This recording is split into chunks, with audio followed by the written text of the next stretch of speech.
Hello everyone, welcome to exam based. My name is Kailash Tiwari. So दोस्तों, आपके पास तीन major examination अभी है जिनके लिए आपकी प्रिपरेशन चल रही होगी। सो ध्यान ये देना है कि हमें किसकी प्रिपरेशन करनी है और कैसे टाइम एलोकेट करना है, समझना है कि इंपॉर्टेंट हमारे लिए क्या है।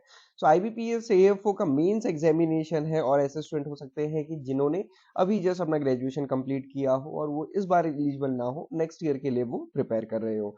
साथ ही साथ D triple S B vacancies है ना, एसओ हॉर्टिकल्चर की ये वैकेंसीज हैं जो एक अच्छी अपॉर्चुनिटी हमारे लिए है। साथ ही साथ बीपीएससी में वैकेंसीज आई है। बीपीएससी में मैंने आपको पहले ही बता दिया, ये आपको सोचना है कि बाकी स्टेट के स्टूडेंट को अप्लाई करना है कि नहीं करना है, और बिहार के स्टूडेंट्स तो अप्लाई करेंगे ही करेंगे, तो उनके लिए तो ये तीनों ही एग्जामिनेशन हो गए। तो आपको ये देखना है कि तीन एग्जामिनेशन है, तीनों को कैसे टारगेट किया जा सकता है और समझने की क्या जरूरत होती है हमेशा। कई बार क्या होता है ना, जब हम ओवरऑल ऐसे ही देखते हैं तो हमें लगता है यार बहुत सारी चीजें हो गई इसमें, तो क्वांट चीजें, इंग्लिश, एग्रीकल्चर है यहाँ पे, कुछ क्वांट चीजें इंग्लिश के साथ साथ बाकी जीए भी है, बिहार में जीए है, हिंदी भी है, तो हमें लगता है कि बहुत सारी चीजें हो गई है। बट जब हम उनको लिखने में आते हैं, जब उनकी डिटेलिंग करते हैं, तो लगता है कि यार ये हो सकता है ना, बहुत डिफरेंट या डिफिकल्ट नहीं है। तो वो कैसे, मैं जस्ट आपको क्विकली शो करूंगा, जस्ट आपको दिखाने के लिए कि देखो तीन एग्जामिनेशन है, कैसे तीनों में बहुत सारी चीजें सिमिलर है और कैसे इन सबकी प्रिपरेशन एक साथ की जा सकती है, या फिर ऐसे ही और आगे आने वाले एग्जाम्स भी। अब आप सभी को पता है कि आईपीएस एएफओ मेंस एक एग्जामिनेशन है जो 28 जनवरी को होना है। डी ट्रिपल एस बी है और उसके साथ साथ बिहार वाला है। ओके, बिहार वाला, बिहार के स्टूडेंट्स तो फिल करेंगे ही करेंगे, दूसरे स्टूडेंट्स फिल करें या ना करें, ये मैंने डिटेल में डिस्कस किया है, आप उसको देख सकते हैं।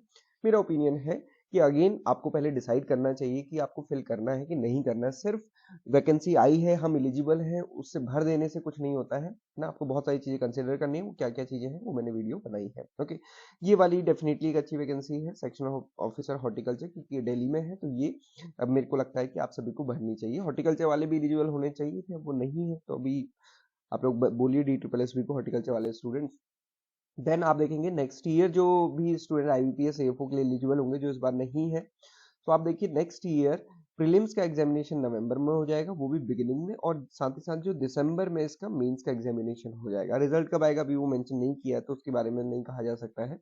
बट समझने की बात क्या है कि नेक्स्ट ईयर आप दिसंबर मिड में ही फ्री हो जाएंगे आईपीएस एएफओ एग्जामिनेशन से भी, जो आपका लगभग पूरा पूरा साल चला जाता है उसमें, और वो भी जनवरी एंड तक, तो वो इस अगली बार काफी जल्दी होने वाला है। तो अगेन ये भी आपको ध्यान रखना है। ओके, ये एग्जामिनेशन भी आपके पास है। अब एग्जाम पैटर्न एंड सिलेबस एक बार देखते हैं। देखिए, यहाँ पे हमारे पास सब्जेक्ट्स हैं agriculture, quants, reasoning, English, Hindi और जीके। अभी हमने इतने ही सब्जेक्ट्स यहाँ पे मेंशन किए हैं। आप देखिए एएफओ मेंस में तो आपको केवल एग्रीकल्चर पढ़ना है।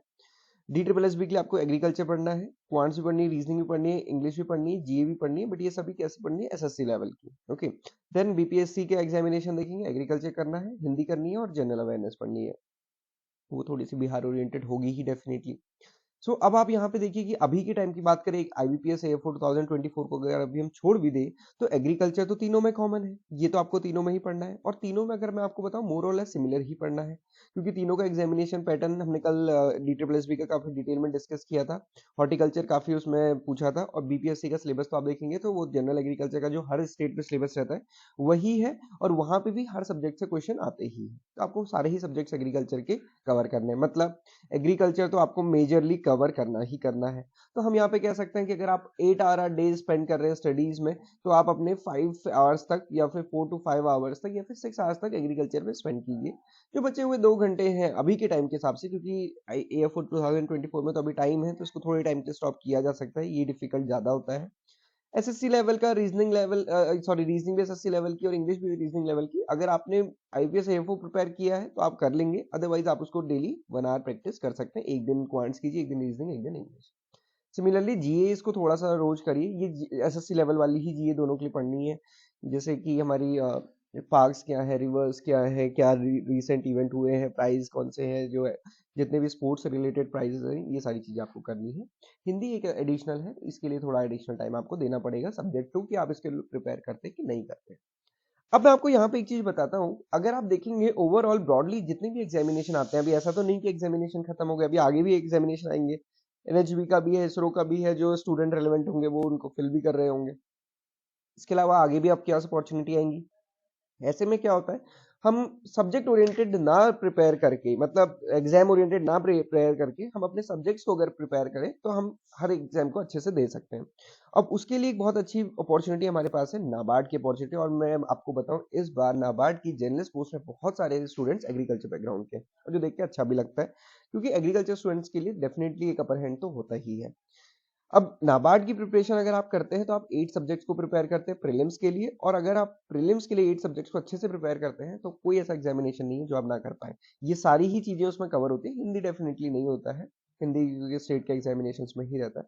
तो यहाँ पे जी आपको ये सोचना है उन स्टूडेंट को, खासकर अभी तो खैर क्योंकि कम टाइम है, जिनके पास पूरा ईयर है या जो थर्ड ईयर में है अपने ग्रेजुएशन के या फिर फाइनल ईयर में है अपने ग्रेजुएशन के, आप देखिए कि ऐसा एग्जाम टारगेट कीजिए कि जो आपकी कॉम्प्रिहेंसिव तैयारी करा दे और जिससे कि आप बहुत सारे एग्जामिनेशंस को टारगेट कर पाए। तो मैं हमेशा यही कहता हूँ नाबार्ड को, क्योंकि नाबार्ड में क्वांट रीजनिंग इंग्लिश भी है, जीए भी है, कंप्यूटर भी है, अभी कंप्यूटर भी रहता है, इनमें तो कंप्यूटर इस बार नहीं है, अदरवाइज आप देखिए कई सारे जो इंश्योरेंस के आते हैं उनमें कंप्यूटर भी रहता है। तो फिर हमें लगता है कि हमने ये नहीं पढ़ा, तो इसलिए ऐसे एग्जाम को टारगेट कीजिए। आई होप कि आपको ये चीज क्लियर रही होगी। अभी क्या आपको ध्यान देना है कि मैक्सिमम टाइम अगर आप 8 आवर स्पेंड कर रहे हैं तो अपना 5 to 6 आवर्स एग्रीकल्चर में स्पेंड कीजिए, और उसके अलावा 1 to 2 आवर इसमें स्पेंड कीजिए और 1 आवर इसमें स्पेंड कीजिए। अब इसके अलावा एक चीज जो सबसे इंपॉर्टेंट है वो है मॉक टेस्ट। कुछ भी आप पढ़े, कितना भी पढ़े, मॉक टेस्ट जरूर दें। मॉक टेस्ट आप जितना देंगे उतनी अच्छी आपकी प्रिपरेशन होगी। प्रीवियस ईयर पेपर आपको सभी के हमारी वेबसाइट पे मिल जाएंगे, या आप उनको डाउनलोड भी कर सकते हैं। साथ ही साथ मॉक टेस्ट आपको बिल्कुल फ्री मिल जाएंगे, आप उनको अटेम्प्ट भी कर सकते हैं। एएफओ के लिए मिनी मॉक टेस्ट हम लेकर आए हैं, आप उनको जरूर अटेम्प्ट कीजिए, आपको अपनी प्रिपरेशन का कॉम्प्रिहेंसिव पता चलेगा।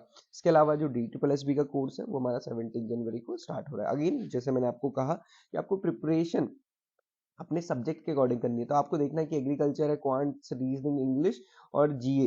अब आपको देखना है कि अगर आपकी ये प्रिपरेशन कितनी है उसके अकॉर्डिंग कोर्स लेना। जरूरी नहीं है कि आपकी रिक्वायरमेंट ऐसे ही हो, क्योंकि आपने देखा कि एग्रीकल्चर मेजरली सभी एग्जामिनेशन में होता है, तो लगभग सभी एग्जामिनेशन में वो चीज कवर होती ही है। ओके, तो ये चीज आपको ध्यान रखनी है। बहुत अच्छे से अपनी प्रिपरेशन कीजिए, किसी भी डाउट क्वेरी क्वेश्चन से आप हमें कनेक्ट कर सकते हैं। बहुत सारे स्टूडेंट पर्सनली मैसेज भी पूछते हैं, वो भी ठीक है, थोड़ा सा डिले हो सकता है आंसर देने में, सो वो चीज आप ध्यान रखिएगा। This is all for today, thank you for watching this video.